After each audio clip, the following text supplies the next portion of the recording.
একাদশী ভোরে কয়েক মুহূর্তের ঝড় বৃষ্টি, বেহাল হুগলি চন্দননগর, ক্ষতিগ্রস্ত নদীয়ার হরিণঘাটাও। শুক্রবার ভোরে কয়েক সেকেন্ডে প্রবল ঝড় ধেয়ে আসে হুগলির চন্দননগরের নাড়ুয়া শান্তির মাঠ এলাকায়।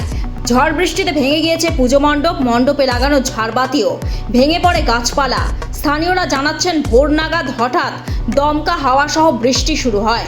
কয়েক সেকেন্ড টর্নেডোর মতো পাক খাওয়া ঝড় প্রত্যক্ষ করেন তারা, তবে কোনো হতাহতের খবর নেই।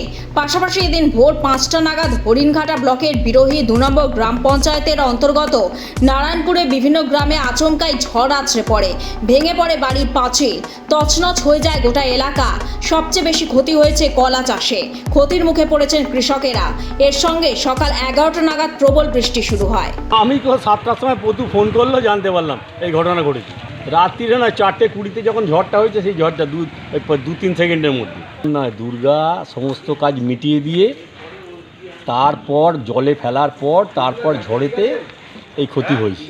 শান্তির মাঠ, নাড়ুয়া শান্তির মাঠ, এটা শান্তির জায়গা। ব্যুরো রিপোর্ট, লটারি সংবাদ।